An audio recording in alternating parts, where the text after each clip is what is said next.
Énergie mécanique d'une bille. Une bille assimilée à un point matériel de masse m égale 10 grammes est assujettie à se déplacer sans frottement sur la circonférence d'un cercle de centre C et de rayon R égale 0,20 m dans un plan vertical. On lance cette bille du point A, le plus bas de la circonférence, avec une vitesse initiale V0. On choisit l'état de référence EPP égale à 0, on Z égale à 0, et on donne G égale 10 N par kilogramme. 1. Représenter les vecteurs vitesse et force appliqués sur la bille en un point M défini par l'angle θ. 2. Exprimer son énergie cinétique lors de son passage en M en fonction de V0, M, G, R et θ. 3. Montrer que la bille parvient au point B le plus élevé du cercle et poursuit son mouvement circulaire si la vitesse initiale V0 est supérieure à une limite VL que l'on déterminera. 4. La vitesse en B doit être supérieure à la racine carrée G fois R, sinon le point B ne sera pas atteint.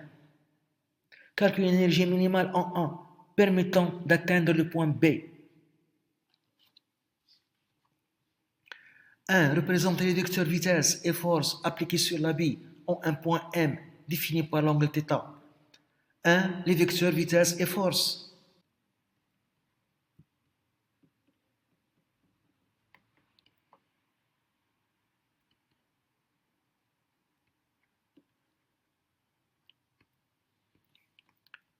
La bille est soumise aux forces. Son poids P est la réaction de la piste circulaire. La bille est soumise P, son poids, et R, la réaction de la piste circulaire.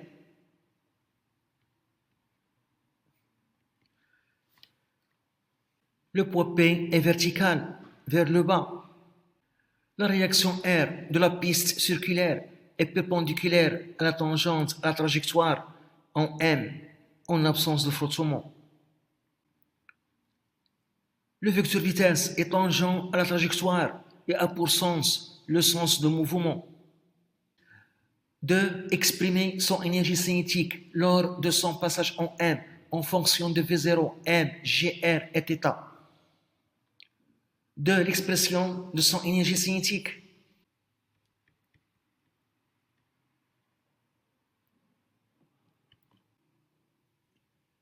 De l'énergie cinétique en M. On applique la conservation de l'énergie mécanique en absence de frottement. Donc, l'énergie mécanique en A est égale à l'énergie mécanique en M, car les frottements sont négligeables. L'énergie mécanique en A, c'est l'énergie cinétique en A, plus l'énergie potentielle de pesanteur en A. L'énergie mécanique en M, c'est l'énergie cinétique en M, plus l'énergie potentielle de pesanteur en M.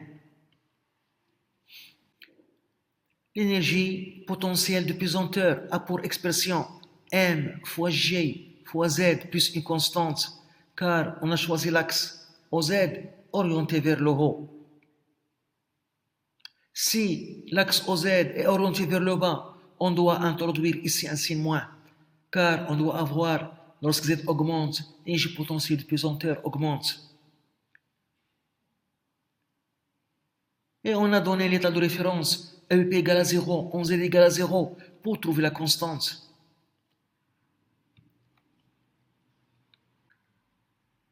On écrit donc 0 est égal M fois G fois 0 plus une constante.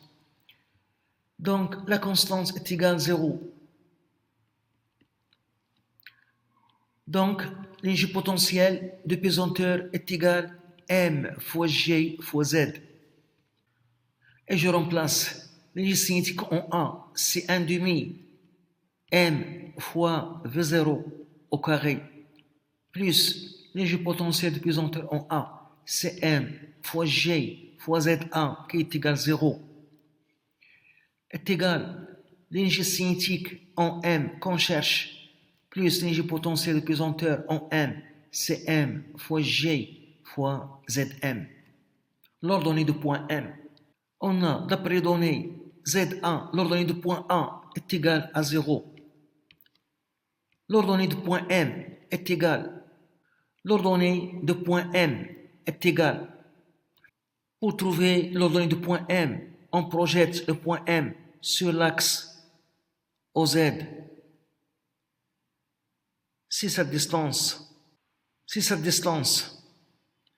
Zm. Et ici, c'est le côté adjacent de θ. C'est R fois cosinus θ. Donc, on voit que l'ordonnée Zm est égale le rayon R, la trajectoire circulaire, moins le côté adjacent de θ, R fois cosinus θ.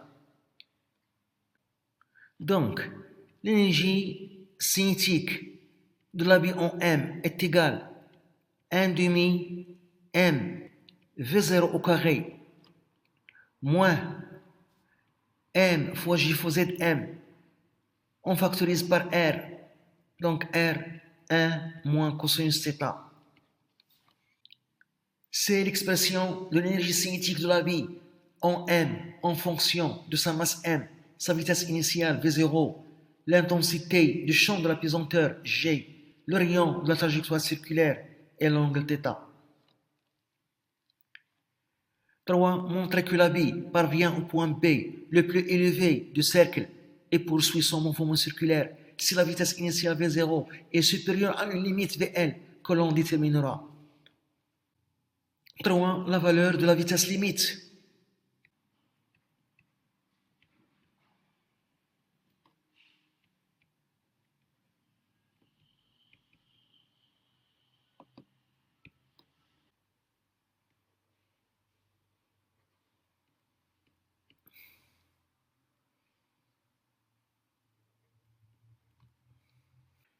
On a la relation. L'énergie cinétique de la bille en M est égale à 1 demi la masse de la bille fois la vitesse initiale V0 au carré moins M fois G fois R fois 1 moins cosinus θ.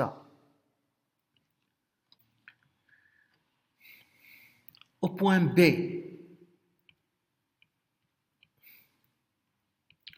on a l'angle θ est égal à pi et cosinus pi est égal à moins 1. Donc, l'énergie cinétique en B de la bille est égale à 1 demi fois M, la masse de la bille, fois la vitesse initiale V0 au carré, moins, on trouve 2 fois N fois G fois R. On remplace le cosinus θ par moins 1. L'énergie cinétique en B est égale à 1 demi M fois la vitesse en B au carré. La bille atteint le point B si son énergie cinétique est positive.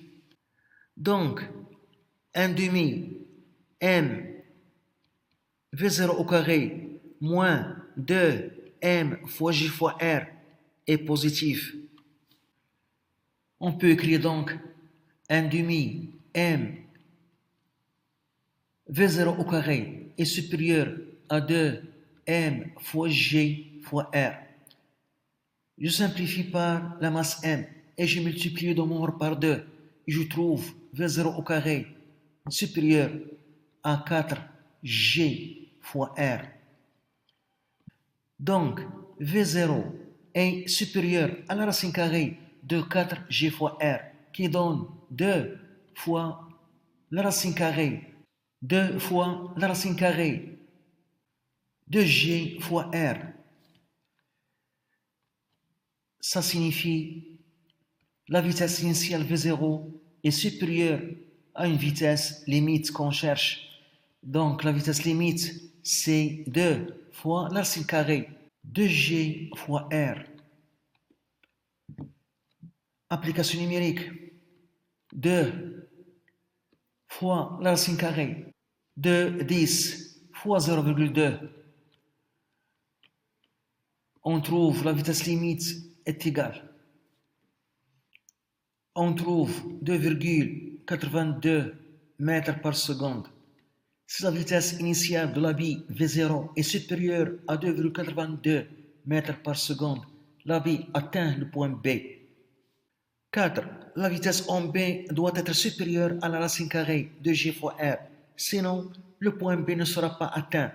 Calcule l'énergie minimale en A permettant d'atteindre le point B.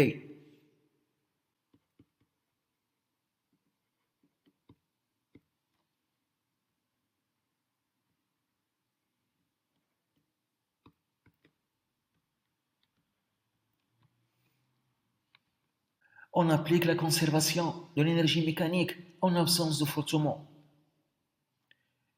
L'énergie mécanique en A est égale à l'énergie mécanique en B.